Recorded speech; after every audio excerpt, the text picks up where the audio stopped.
And we are live.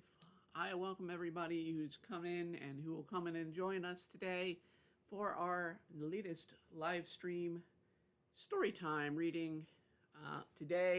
Before I get started with the reading, I do want to discuss what we're going to be doing next week.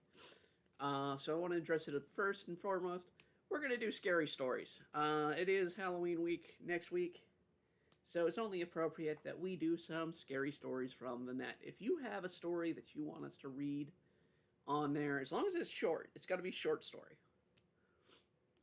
We'll be reading it on the stream next week. Just go ahead and send us a link or send us a copy of the paperwork or whatnot. Even if it could be a real story, a ghost story that you have. The key here being scary. So I'd love to see what people have to offer next week for our story stream. Now, this week, as promised, each month we're going to be going through and doing a bit of our weekly, well, what was our weekly and now it's kind of our monthly isekai, because it takes a little while to get these chapters out nowadays. But we have the third and fourth chapter today that we're going to be reading live. And that is the wonderful story of I was a lady killer mobster, but now I'm a classy maid girl that will take down a demon lord, otherwise known as Mobster X Maid Lord or Maid Girl. So yeah, come on, enjoy, pull up a chair, listen to something. This is purely a reading podcast for the most part. You can watch this, you can just turn down and read. We're going to go on to the reading moments here. And as always, you can follow this with the hashtag MobsterXMaidGirl if you have a suggestion for story time that you want read when it's not the week that is chosen. So if you have an original story that you want read on live on here, let me know. Message me or comment below, and I'll be happy to do it. Same with our art streams. Every Saturday we do requested by art drawing streams, so come and join us at 8 p.m. Eastern Standard Time every Saturday for our requested drawing art streams. I have to put out a list. I've been kind of slacking on that because I've been trying to do some other things, get them done, but I do have a list coming out soon.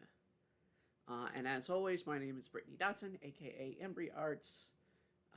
This is our original series. We started this at the beginning of the year. Of an isekai, basically telling a story, and fans have input on each chapter as it comes out. Currently, the series is on chapter 17 as of getting ready to be released. I'm going to be writing that this weekend.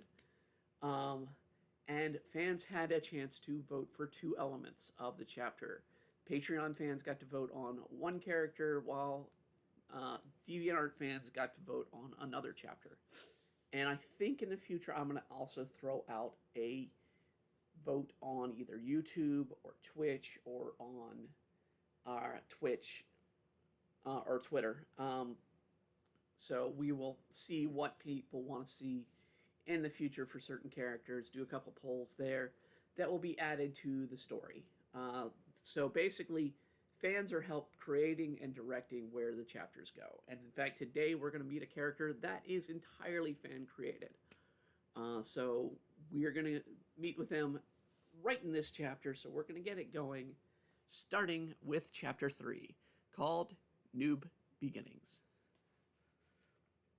A horned woman goes running through the halls of the castle. Damn it! Where did that girl get to now? I'll just bet that damn Kawa is also behind this mess. But I'll deal with Kawa when I catch them. A procession of two guards moves by, and the lady looks over at them when they pass. You gentlemen wouldn't have seen two children run by, would you? The older of the two guards laughs. So, did those two do this, and what did those two do this time? The woman glares. Kawa stole some food from the kitchen again and ran interference for her again. As for the young lady, she did it again. Damn, that's the third time this week. She tried to have the queen execute her. Jensen, have you seen the two half-pint troublemakers? Asked the older guard. Jensen shakes his head. but becomes unsteadily doing so. No, sir, haven't seen either of them. Well, Lady Merrill, I'm afraid we couldn't. Jensen wobbles about, and suddenly a small cry is heard from within his stomach. Watch it, says his stomach. The other guard and the horned woman stop and stare at the young guard, Jensen. Jensen, what was that? Speaks the other guard. My stomach. I guess it's not too happy about the roasted chicken for breakfast, I get. Jensen tries to move away from the guard, and the horned woman, but does so in an odd way as the lower half of his soldier turns almost fully around while the upper half remains facing the direction it was earlier. A low whisper comes from Jensen. What are you doing? The two onlookers glare harder at the guard, who suddenly trips over his own feet and splits into two. An upper half and a lower half. Out of the lower half, a young redhead girl in a maid outfit, with fear hitting her face as the woman looks at the girl. Damn it, Kawa! You said she wouldn't find us. She wouldn't have if you didn't trip over your damn feet, Zell, cries the upper half of the guard, Jensen. I swear, Jensen was by my side this morning. When did the woo brats? How did you? Proclaims the old guard. To switch a guard and with the disguise of his form and confuse even the greatest of foes is no problem for the master of disguise, the laughing fox Kawa. Kawa proudly proclaims before Merrill grabs Kawa's ear. Ouch! Ouch, ouch, ouch, ouch! Stupid old hag! More than a master of mischief and scrubber of dishes. You are to get back to work this instant, or I will make you regret stealing from the king's breakfast tray again. As for young Zell, the old Merrill looks with an evil intent at the two children. You're on your own, Kawa. Zell dashes off quickly down the hall. Damn, that girl's fast, proclaims the guard. Yes, but she's cursed, says Merrill, as a loud crash is heard from the direction Azul ran. Merrill slowly walks to find the young maid rubbing her forehead, which is now bleeding. And we get to our first image of the day. And let's see here. Ta-da! Poor child, can't seem to keep your own feet on your own feet. Come along, Zell. You know you can't escape your punishment for hitting the young lord again. I'm not going, Azul whimpers, back still, rubbing her head. Well then, do you plan to heal that injury yourself then? Looks like a bleeder. What will you do? What do you think, Kawa? Merrill, still holding the child Kawa by the ear, only to look and see that she is holding a mask of Kawa, or at least the person she's known as Kawa. Damn it, the kid did it again. Still, they will show back up when they get hungry again. It's not like Kawa has any luck otherwise. Come along, Azul. Azul weighs her options before her. While she was gifted with the strength and speed on her own to fight back with a horned matron, she is quite klutzy with her actions, and the current blood loss from the running headfirst into a sword rack has left her at a disadvantage of severe blood loss. If she isn't taken to the castle's doctor soon, Azelle knows deep down in her past 7 years of life that this strange world has many things just as powerful, if not more powerful, than her. But a clumsy child is still bound to get hurt from time to time. It's better to admit defeat and live to fight another day with the authorities of adults that deal with one's festering head wounds alone. Still, as Merrill walks with Azelle, she can't help but think back to her life before this one, and more so the time between this and the one she came from, where she was once a tough, skilled member of a Yakuza family. Feared as the smiling devil of Ebisu, the damned god that killed him and brought him to this strange world where he was reborn as a cursed maid girl. But her thoughts also traverse oddly to another godly creature, one this time before Azul's new life began. So, you have no clue about role-playing games? The goddess Ori asked as she tries to adjust the potato sack she's wearing. Who has time for games? That crap is for lonely nerds and shut-ins. I was out there to make money and swoon women. Ito laughs it off. Well, it would help for you to know this stuff. I will try to find you a book about this stuff and get it to you as quickly as I can. Till then, I have a few things to tell you about this world you're going to need to know to figure out what you need to take with you as well. Wait a minute, you're being born there. I guess you can't take it with you. I guess we'll just have to go to the world and bring it with me. Ori puzzles. Bring what with you? Ito questions. The world Mr. Issei set out is called Slaverholt, in which you were being born in the capital kingdom of Falden. In this world, people are born by their third birthday, and by their third birthday are given magical tablets that display their stats and skills. Well, the important people that are. The non-class people are denied tablets. Either they don't exist, or the powers of the world refuse to give it to them. It's besides the point.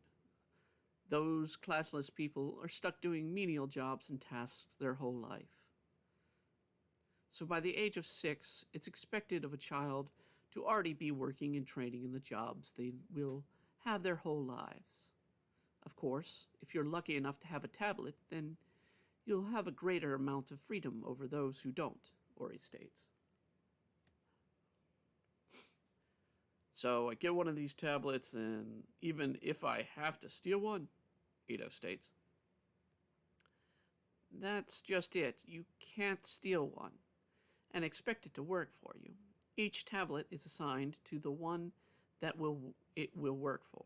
But lucky for you, I will get you your tablet along with a book perfect for you to fully understand the RPGs of how RPGs work.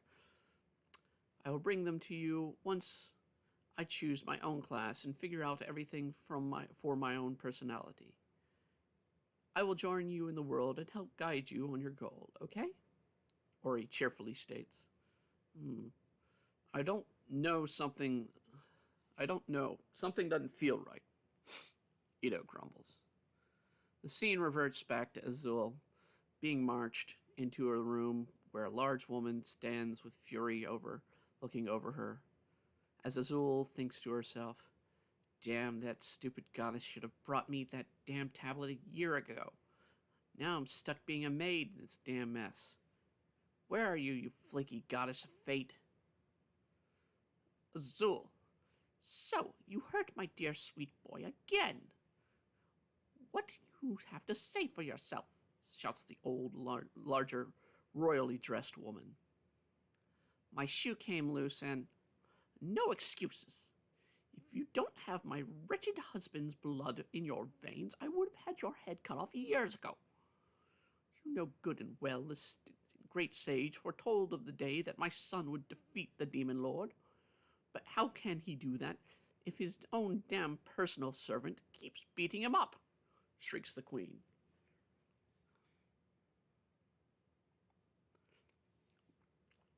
If he wasn't such a worthless wimp, then I wouldn't hit him. Stupid queen cow, Azul grumbles. Why, you little brat. I can see more training is due to put you in line. Meryl, I leave this to you as the head of the servants. Put this insolent whelp in line next time. I will be dining on her vulgar tongue. Snaps the queen. Till then, you will apologize to my dear sweet Gil and do whatever he wants of you. Understand, girl? Whatever. I hope my tongue will make you choke. Azul's mouth is clamped shut by Meryl.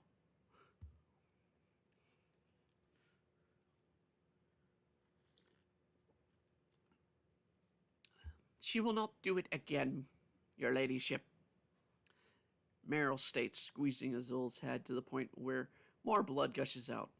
As the queen leaves, Meryl lightens up and turns Azul to her. Are you looking to die, girl? Please, I won't die that easy, horned hag, Azul states, but quickly punched to the wall from Meryl. Hey, you shouldn't be so rough. I'm a kid, you know. You should have behave better. Despite having the blood of the king in this land, you are tabotless. You will forever be a servant and nothing more. And you don't want to end up like your mother. Meryl grits her teeth and rubs Azul's head. I'm sorry I have to treat you like this. It's okay, Meryl.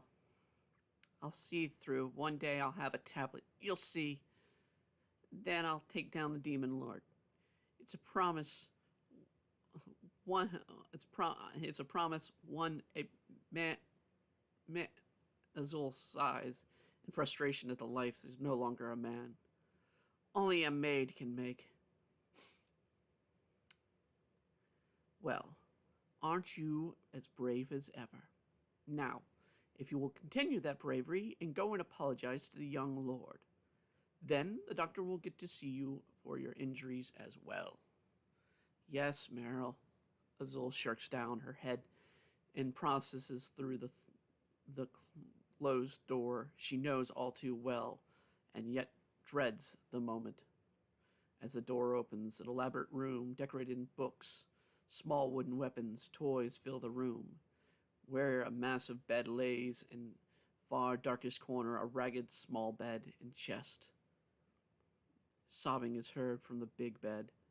She walks over to it and bows her head.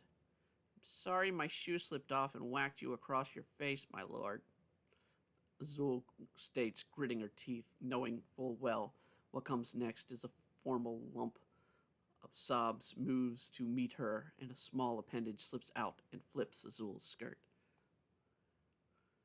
Blue ones today, the young prince smirks. Stop it, Gil. That's not how a man should act.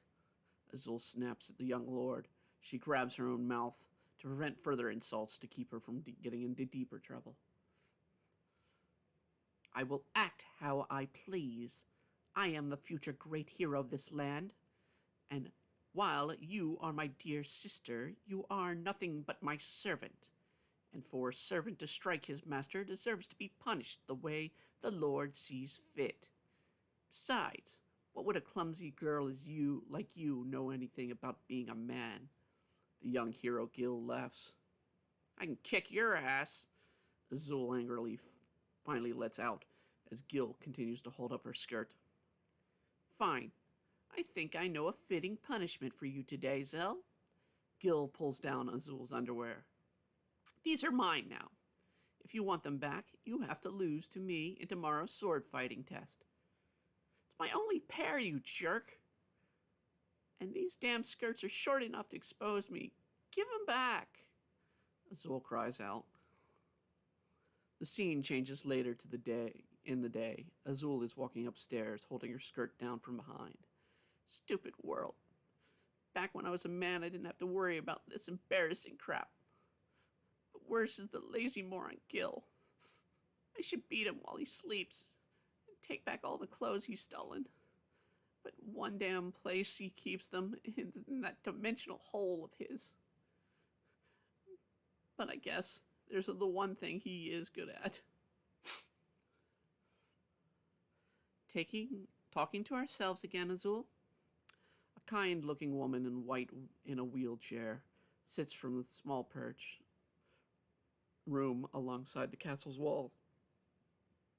Looks like you're here for your usual visit, so have a seat and tell me what did you run into this time.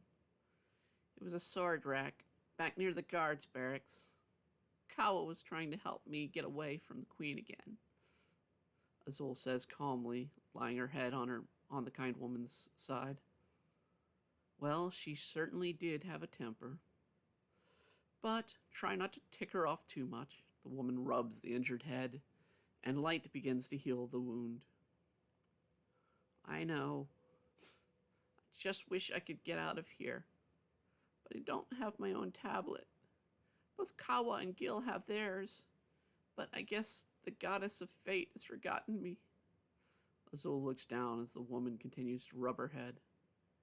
If I had a tablet, I would be well on my journey now to fight the Demon Lord, and I would get the money to buy you your freedom too, Mom.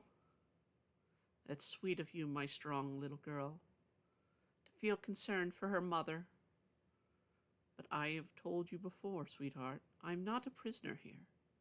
I am the castle's doctor, and I have my tablet of my own. Not to mention, the king is so kind. But, Mama, when the queen found out that I was yours and the king's child, she... Azul's words stumble out of her. She cut off your legs. Such was a punishment of my sin, dear. A sin I have made peace with the queen on. Just as you need to make peace with Gil. Luckily, I guess I may have some extra clothes for you in my bedroom. Go on and fetch them, why don't you? Azul gets up and walks into the room, where suddenly a large flash of light hits.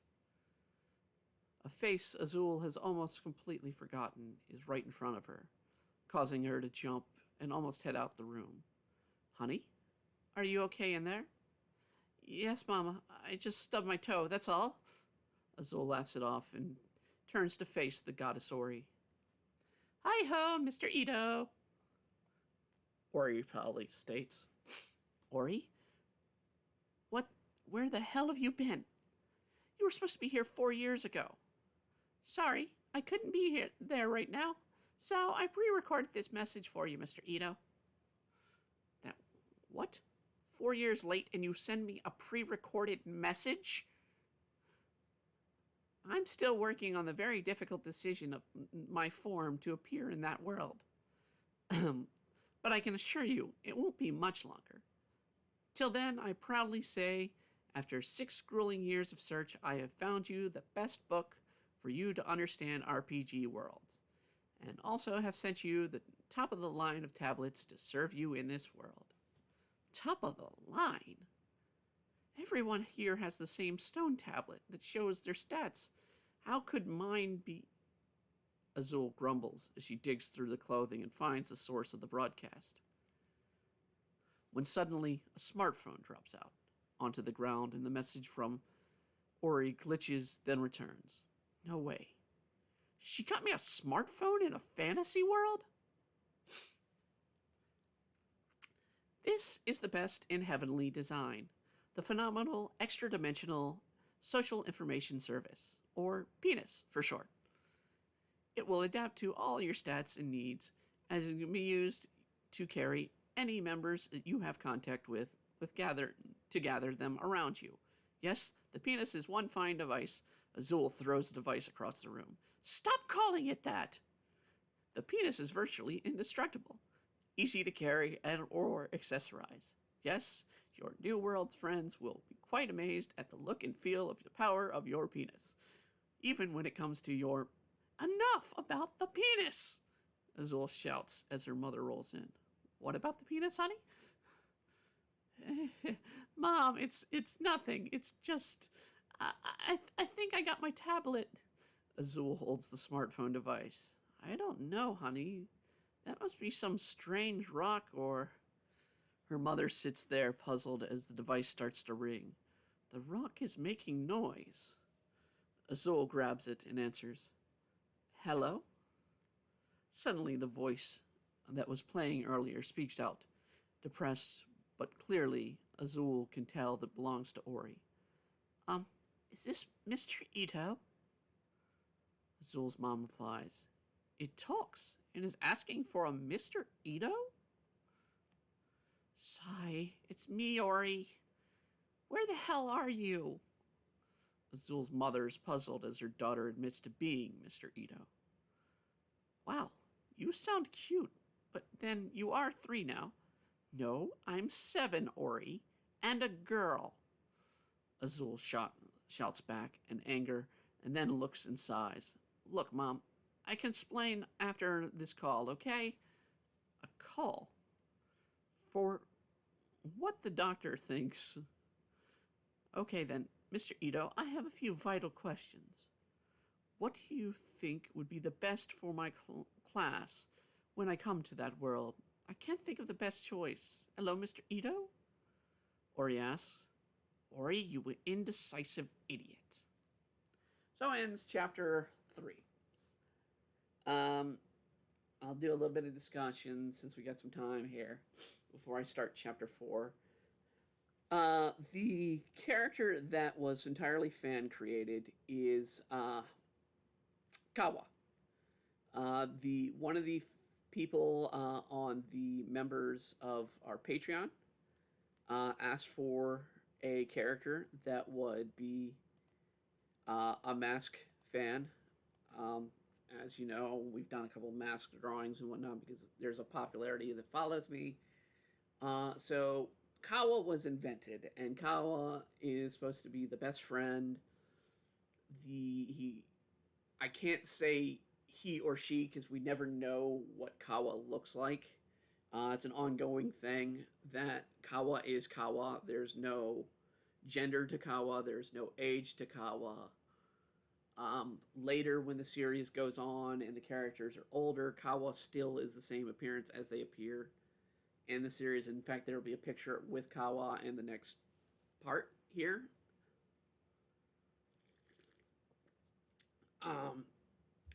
Kawa usually looks like a small androgynous child with dark skin and greenish, sea greenish hair and pink eyes. But Kawa can look like anything. They basically just change out of a costume and into another costume. So it's a running gag basically with the character. With Azul, we have sort of the alternate of what poor I'd like to say poor Ito, but Ito wasn't a nice guy. So we have sort of the reverse of what Ito has to deal with.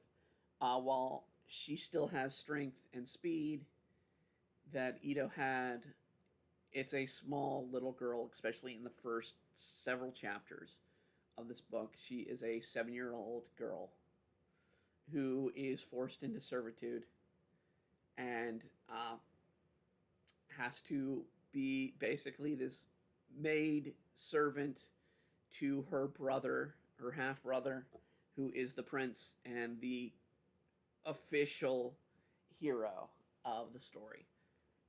So she's having to take on this role. And she does get her tablet at the end of chapter 3. And in chapter 4, we'll learn about her class. We'll learn a little bit of how the tablet works. So, I mean, there are elements of this world that are important that begin to develop here. This world is not like our own. It is actually a fractured world, and I mean physically fractured. The world is broken up into parts and pieces. It has 2 moons. One is green, known as the Forest Moon, supposedly where elves come from. And the other one is the Black Moon, which is actually the core of this planet. And the planet's been shattered, and people traverse from land mass to land mass. But they can still live on this world. And it's an ongoing story. Basically, the first part of this story, the first book, basically, is young Azul and her adventures with Gil and Kawa, and their build up to them becoming heroes before they go on their great adventure, which would go in the second book. So if you're reading the chapters, I believe the first book will end pretty much right after chapter, I think, 11.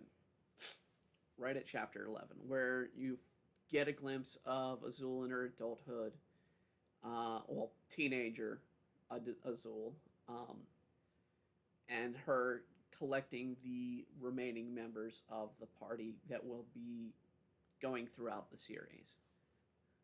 So it's an interesting sort of story. element to it. But a couple other things to note: curses. Everyone who has a tablet has a curse. Um, Azul's is mentioned in here in this chapter that she is cursed with clumsiness. So she was meant to have a tablet. Always meant to have a tablet. She just never got. She got her tablet came in late. Is what happened. But she was always cursed to have clumsiness. Kawa's curse is going to be mentioned, I think, in this next chapter. But Kawa is cursed to have an attraction for monsters. And not in a sense that they're attracted to monsters, but monsters are attracted to them. So basically, they gather enemies to them. And I'm not going over Gil's curse. I will, because it hadn't really fully been revealed in the series as of yet, but there will be other characters in the series that come up with curses. I think the only one I have not designed a curse that follows the group is Ori. And that's kind of because Ori is her own curse, where she is indecisive and takes forever. In this case, it's taken her 7 years to get a tablet to Azul and find the book for her. And we'll see what happens to that book in 1 minute here. So we're going to be getting on to chapter 4 next. Here, I'm going to take a moment's breath to just sort of take in some liquid, make sure I have a clear throat here, and be ready for chapter 4, simply titled Boss Slime.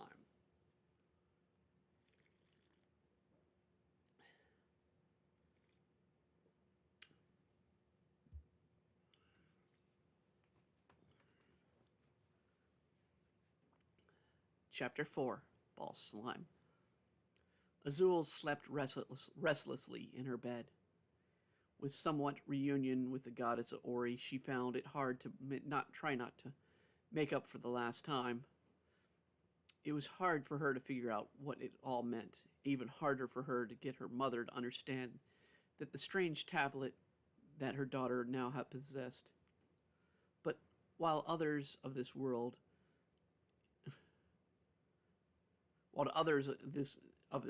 it looked out of place to be reborn in the body of Ito.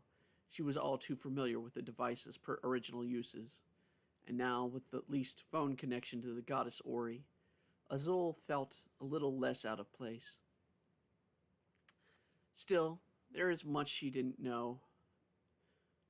So, she took to reading the other gift of the goddess, the book designed to help her better understand how the world worked. She just had to get over the title. The Noob's Guide to Isekai Worlds. Why does this title piss me off so damn much?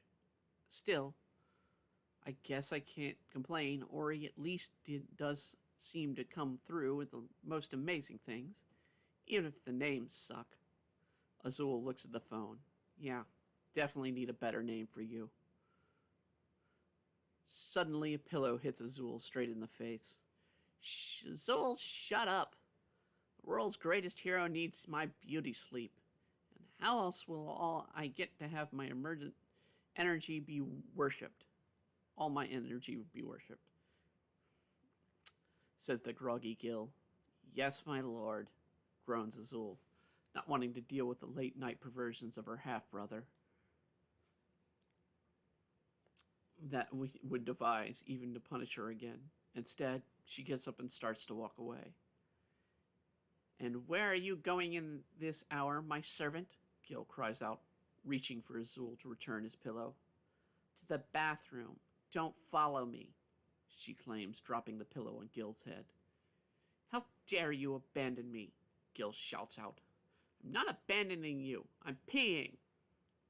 Scaredy jerk, Azul says, shutting the door behind her. She hears more shouting, but its muffled cries goes beyond her cares, and she moves down the hall to the bathroom. On the way, she fiddles with the device, and the screen comes up with a phrase. Please identify user. Identify user, huh? Guess Ori didn't program it with my information. Let's see. Azul types the name Ito, but an error message appears. Sigh. I should have guessed. I'm far from being the smiling devil again. At least, I, at least till I take down Issei. I guess it's Azul Darkhold. She enters the name on the screen and lightens up in gathering information. Greetings, Azul Darkhold. I am your phenomenal extra-dimensional social informational service. Or, this states the device, but Azul cuts it off. Don't you dare say it. You are a P-phone. Got it? Not what you were previously designated. Got it? So, you wish to designate your penis as P-phone. Is that correct? Yes. Now quit going by that old title. Very well. This unit will be called, nicknamed P-phone. Would you like to observe your current stats and information? The device asks. Stats and info? I know. I've read about this in the book already. She searches about, but can't find the book. Yeah. I know I had it with me when I left the room, so I must have dropped it somewhere while I was walking, but if anyone finds it, they will... Suddenly, Azul is flattened by the body of Kawa falling on top of her. So, let's get on to image 3. There we go. There's Kawa, hanging upside down.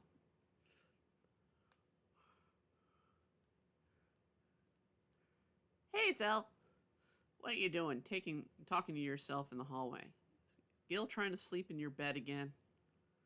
Kawa stands there atop of Zul as she struggles to get out from under the strange being Kawa. I was going to the bathroom, but then I lost something on my way, Zul states in a panic.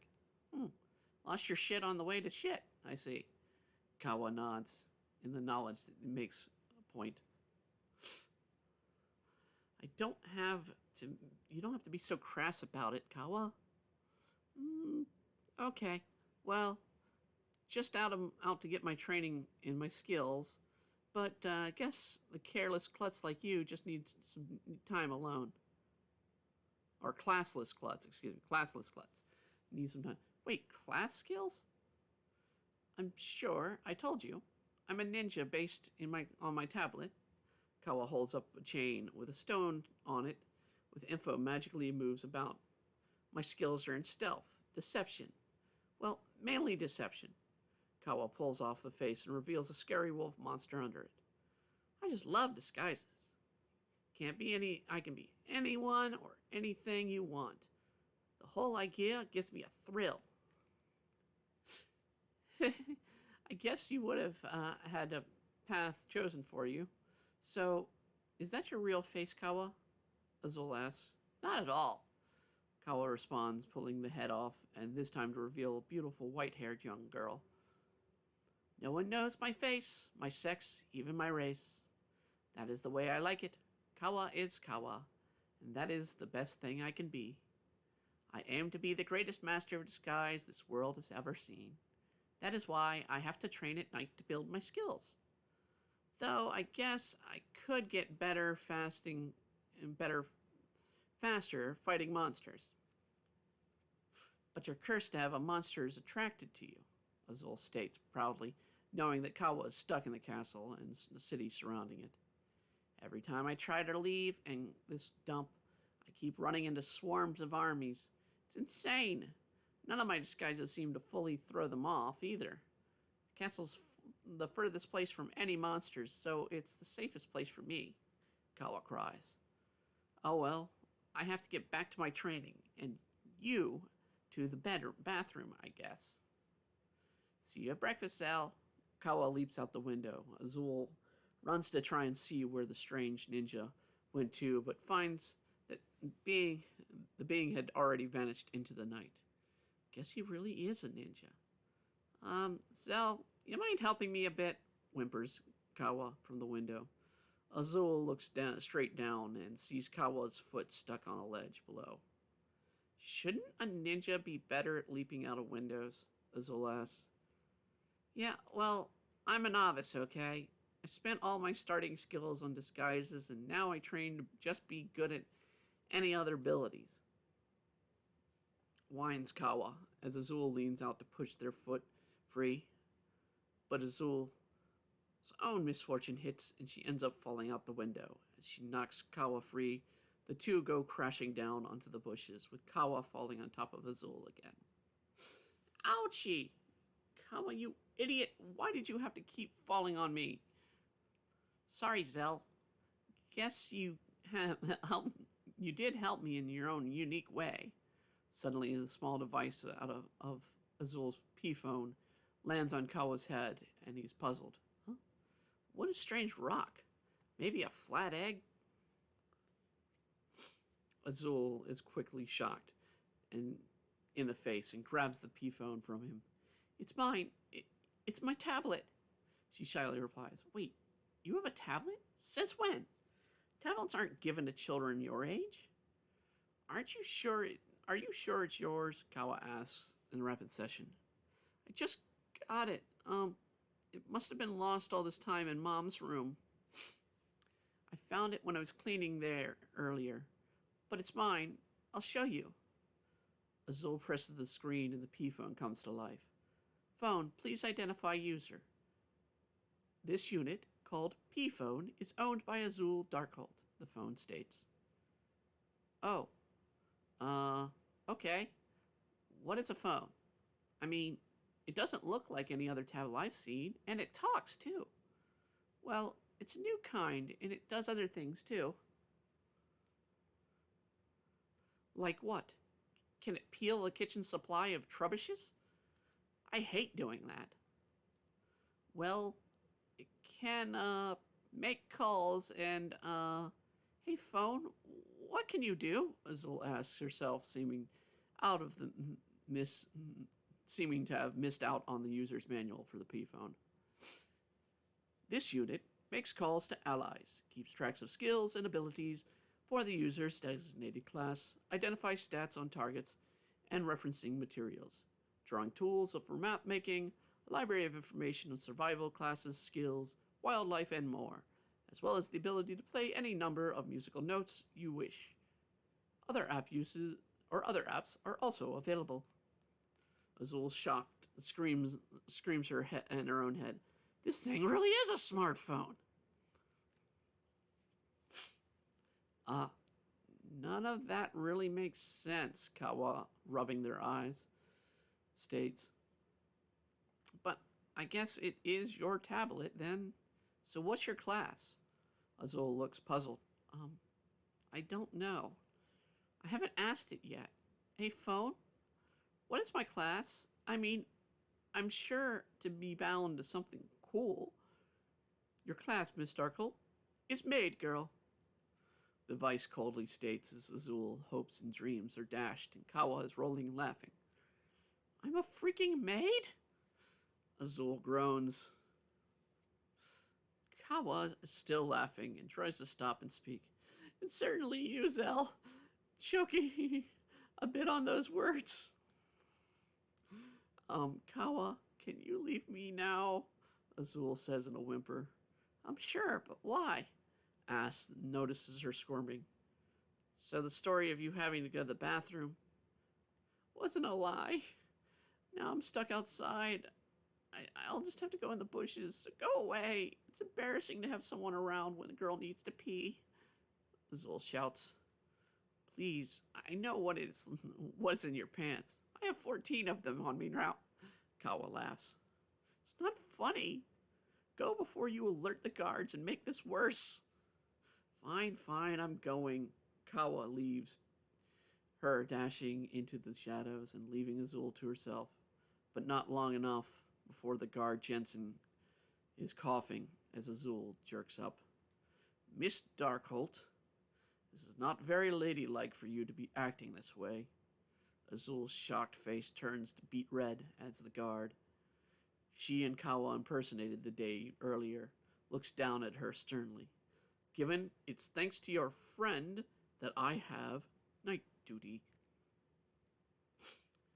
Guard, sir, please, I'm sorry. I'm sure Kawa didn't mean anything by dosing your drink and putting you asleep. Please, don't tell the Queen or Miss Beryl. Azul begs. Don't worry, I won't speak this to the queen. But as for Miss Merrill, the guard points to Lady Merrill standing across the way, stern in her face, the sight of Azul stepping out of the bushes. I'm sorry, Lady Merrill. Well, if you don't keep it down, girl, the whole castle will know what you've done. Thank you, Jensen. I will put in a good word for you to return to your day shift. Thank you, Lady Merrill, Jensen replies and returns to walking the grounds. As for you, young lady, since you now have a tablet, you will be expected to start training tomorrow, after you've served the young master's breakfast. What? You heard my conversation with Kawa? But how long? My dear, I saw when you fell out the window. You certainly are a clumsy sort.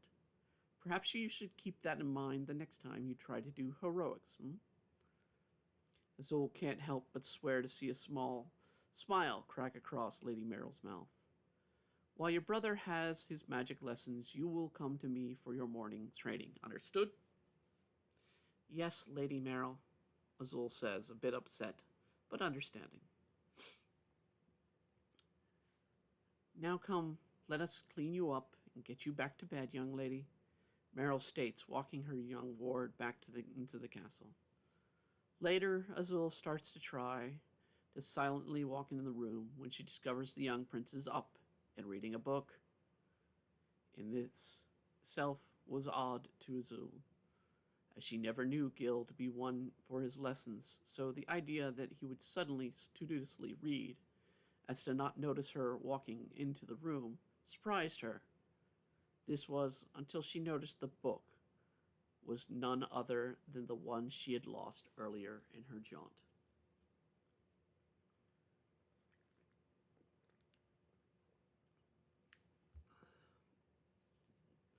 So, it's best to start training against weak monsters like slimes, Gil mumbles to himself. Gil, sir? Gil finally notices Azul. Where have you been? Did you fall in? Azul chuckles, trying to stay on her brother's good side. Kind of. Still, where did you find my book? You dropped it on me, you dolt. Still, if you had such a gift as this for me, you should have presented it better. I will forgive you. Just make sure you pack all the items we need tomorrow. Gil smirks. Of course. For what? Azul stands puzzled. Why, for my monster quest. You will accompany me, of course. When? First thing after breakfast, you idiot. Gil shouts at her. I must start my training as a hero, and I guess you could at least distract the slimes for me. Slimes? I don't even know where such a creature could be found, plus I have training as well. Forget it. I have a duty, and it comes first. Or have you forgotten I am destined to become the great hero and take down the demon lord? Vin Sakrul, the young Gil proudly announces. This is an order from your master, and you will ready our things and journey with me. Understand? Azul hangs her head in shame, knowing that she surely will get in trouble either way, but with an order from Gil holds a higher authority than the one from Merrill. And while her mom did get her new underwear, she didn't want to have them taken as a punishment either. Perhaps Merrill would understand and even could direct her to where the two could even find slimes nearby. But all would have to wait. The night's adventures had already worn her body down, and it's not long before is asleep, despite Gil going on his list of items that the two would need. Azul woke to the light of day, already slipping in her eyes. She knows that this normally is a bad sign. As she is to report to the kitchen her morning duties, in a panic, she quickly throws her clothes on, and with it her payphone falls out, reminding her of the order she was given, and she groans, picking up the phone. When she leaves, her brother is still strongly asleep, giving her hope. that he will sleep past the time for their impromptu quest. With sleep still in her eyes, she makes her way to the kitchen. Well, someone's finally awake, reprimanded Merrill. Just because you have a tablet now does not mean you can shirk your duties. Young Lord is waiting for his breakfast. He's asleep. I'm sorry, though, Lady Merrill, Azul groans out. You will be when we start your morning training. I'm sorry. I can't. Gil ordered me to do something else. I need to gather stuff for our journey. Azul yawns, grabs a bag, and starts to fill it with food, but is halted when a broom stands between her and the counter. So he ordered you to go somewhere. Then leave the food prepped to myself and the cook. But how far are you going? Lady Merrill says, pushing the young ward with the broom. He wants to go fight slimes, Azul states. Merrill's eyes widen. Very well then. We will pack you a lunch for both of you. And I guess it would be fitting I plan to take you there to that place anyway. You know where slimes are? Azul wearingly asks Merrill's statement. The old bathing house. Your training is to clean the place and get it working again. But as it's been many years since, surely slimes have moved in, seeking the filth and trash that the people have left there. They've been dumping there for years. Plus, the guards have said that they had to save Kawa more than once from the swarms of slimes there before. I will have a guard accompany you, Merrill exclaims, but is interrupted by Azul. Gil wants it to be myself and him to go. Very well. I will have them patrol while you two go in. But for a newly classed maid and a young lord, you must make sure to defend him as well. Here, take this with you. Merrill hands Azul the broom. A broom?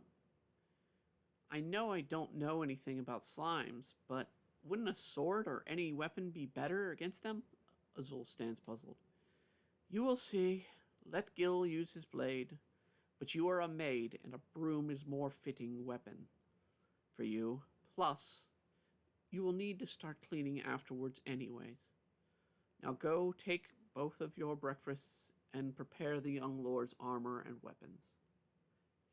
Yes, Lady Merrill, Azul replies.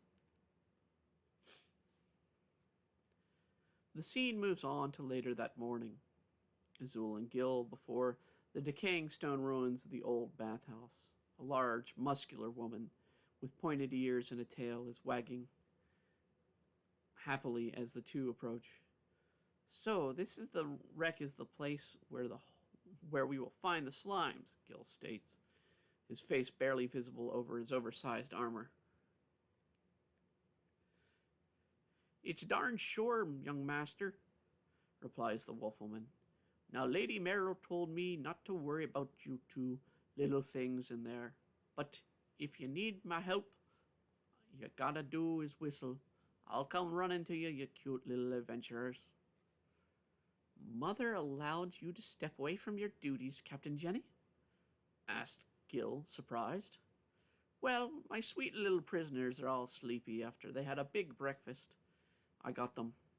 And as I'm the one who holds the keys to this place, Lady Merrill wanted me to keep an eye on you two precious little things. Wouldn't you know? The wolf woman and Jenny says, rubbing her face on Azul's uncomfortably. She then moves towards Gil, but he starts backing away, so she returns to her, rubbing her head on Azul. As the door creaks open. Have fun slaying you two. Gil proudly pushes past Jenny and Azul, moving on in the building, only to suddenly scream how it stinks. Azul walks in and cringes at the sights of the mounds of garbage, decaying remains of the castle's gardens, maintenance, and several pieces of broken tools, weapons, and decorations. Bathhouse? This is more like a castle dump, Gil states, choking on the stench of the air. Merrill wants me to clean all of this? Azul thinks. She looks over the mound of refuge and doesn't see anything that even looks like what she can think of as a slime. Where are all the slimes? You told me Meryl said there were slimes in here, Gil shouts at his young servant. This is just the front area. Maybe they're further in, Azul snaps back. There better be. Gil pouts and moves on one of the semi-cleared doorways as Azul looks up and reads, Women's. Gil, shouldn't you? I'm the Lord. There is nowhere I cannot enter in my domain, Gil shakingly replies, giving Azul a shiver down her spine at the thought of her bathing and Gil forcing his way in. The two slide about on uneven ground as they move into what looks to be a large changing room. As they move, glints of movement catch Azul's eyes, but Gil steadfastly pushes forward, moves on without investigating it. The two push on to the actual bath part of the girl's side, Gil laughing. This is nothing more than a dump. At worst, there's nothing more here than his words are stopped as this huge pile of garbage starts to shift and move. What is that? Be careful, Gil, Azul shouts. A collection of multiple colored slimes move out from the garbage. One larger red one leaps out at Gil. Please, these are weaklings, and I'm a hero, Gil shouts, swinging his sword, almost losing his balance, but still cutting deep into the slime, which in turn blasts fire out of its crack. Back at Gil. What happened? He cut it, but it looks like it gave back damage in full with... Huh? Azul looks down and sees a few blue-green slimes latching onto her, eating away at her clothes. And she swears she sees some of them blushing as they do so. She slaps one away and hits it against the wall, and it splats into a puddle. It didn't shoot fire. A high count of monsters has been detected. Accessing information on monsters in the surrounding area, calls the voice from Azul's pocket. My P-phone, Azul whispers when Gil strikes another, slashing a small yellow in half this time, unleashing a burst of electricity upon him. Gil! Damn it! Why do these freaks keep striking back at me? Don't they know that they need to die? Shouts Gil, slicing at another, smaller red one, and bursts flames again at Gil. Wait, why did the ones that Gil cuts strike back, but the ones I hit? Azul puzzles, slapping 3 more off of her. Monster identification complete. Slimes, weak-level creatures with simple-minded goals of eating and procreating. Each slime color relates to both the food source and the slime devours and the element properties it possesses. Larger slime, the greater the power it is consumed. Slimes will release their pent-up energy as a defense against slashing and piercing weapons. The phone explains. That's it. Gil, stop using your sword, Azul shouts. Are you insane? These are monsters. They must be defeated by a hero, and I am a hero. Gil slashes the green slime, and his armor begins to hiss and eat away. Damn it, do your job, you worthless maid, and protect me. Azul grabs tightly on her broom and swings half a dozen slimes at once into the wall where they all splat into puddles. This broom, Meryl must have known it would be a better weapon against these guys. Fine, then I will... Azul begins to run towards Gil, thrusting her way with the broom, but trips and rolls into her brother, crashing the two of them into the larger bath. The P-phone falls out, and a slime touches it, sparking it. You stupid klutz! This is how you protect your master? Gil shouts at Azul. Unknown language detected. Translating, phone states, as the slime that touched it cries out. Blue, blue! A small white slime says. Ouch! That damn thing hurt. It says, denotes the phone. A small black slime with angry eyes glares and states, blue, blue, blue, blue, blue, blue, blue. These rotten creatures invade our territory.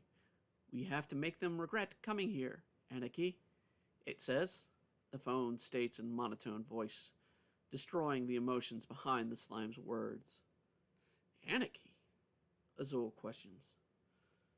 Gil gets on his feet, but it kicks Azul back down. Stupid girl. Focus on the battle and do your damn job. Ploo, ploo, ploo, ploo, ploo, ploo. The black slime states. They can't even work together, unlike our family. See how one treats the other, it says. Again, Azul tries to stand, but is puzzled at the phone's words. Family. Anarchy. A collection of mismatched slimes protecting their territory. This isn't a swarm, Azul shakingly stands, swatting more slimes that move in. Ploo, ploo, ploo, ploo, ploo, the white slime shouts.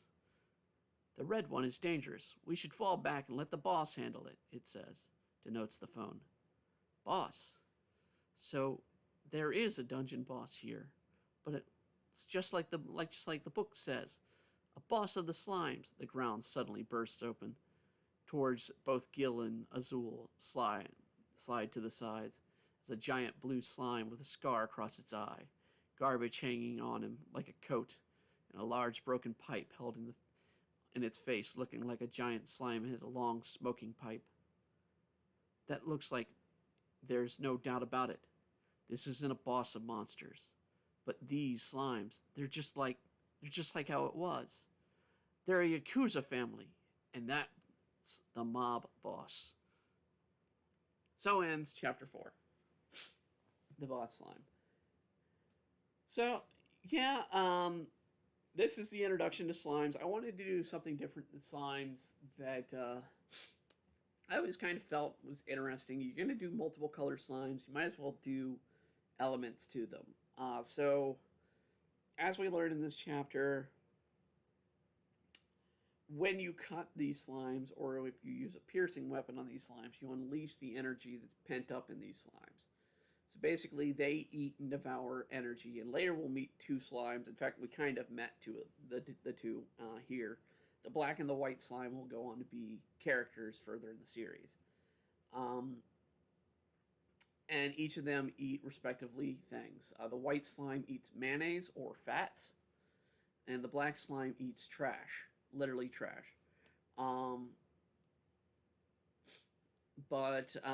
So the red slime would eat fire, or eat something that burnt fuel or burning stuff, and so forth. So, I mean, they're basically, I wanted to have something that kind of devoured the waste and the garbage of the world and make the slimes have more of a presence.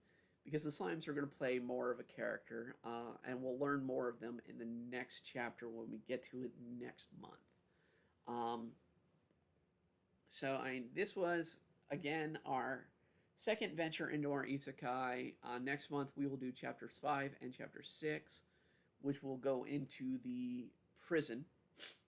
It'll finish up the slime battle, and it'll go into the prison story with Azul. So I hope you all got to enjoy this. It's a good thing. Again, next week, we are going to do a story stream of all scary stories from the internet. If you have one that you can suggest, that you want to be told on this story stream, let me know. Leave a comment. As always, like and subscribe to this channel if you want to keep seeing this and more.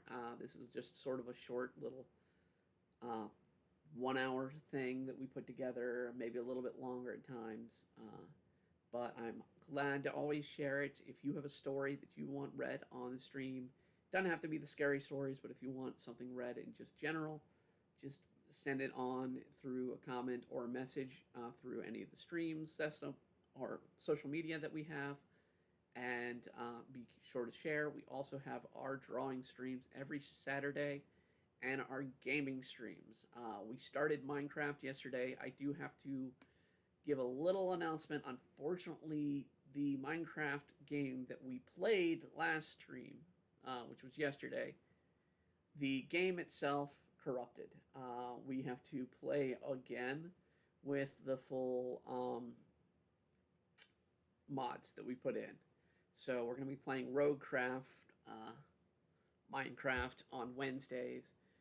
And right now we have Fallout on Mondays and Fridays. We're probably going to change that up on one of those days and do something else on one of those days. But we're going to wait and see what that is. Until then, though, I want to thank you all for joining in and enjoying the story. If you enjoyed it, please like and comment and share these videos. They help bring more attention to our series. If you want to read the series as it is available on DeviantArt, on Honeyfeed as well. The first two chapters are available on Amazon through their light novel or noveletta concept, but we're going to be actually switching those off into their books because they don't want chapter 3 in the noveletta. They want it in the they're preferring a book format for the series. So we're going to be doing a book format for Amazon, and we're going to be doing an update to ImbriaArts.com in the near future where you'll be able to read the series. It's also available on Tapas. So if you're a member follow us on Tapas, you can find the series as it is in a whole. We also have Demon Blade that comes out. I have a new page coming out in a few minutes. I was hoping to do multiple pages. I will do multiple pages next week. I've been held back on doing Demon Blade a lot this month because of Drawtober, which I am getting near to completing right now. If you don't know what Drawtober is, it is where I draw a new drawing every day of the month. We are almost done. I'm almost done with the drawings. It has been popular. Check it out on DeviantArt. I'm not releasing it elsewhere other than DeviantArt for that series. But it's also on our, well, you could also see it on our Patreon. So if you want to go to our Patreon, it is patreon.com/demonblade. And until then, I will catch you all tomorrow with another Fallout live stream gaming. And I hope you all have a good evening, a good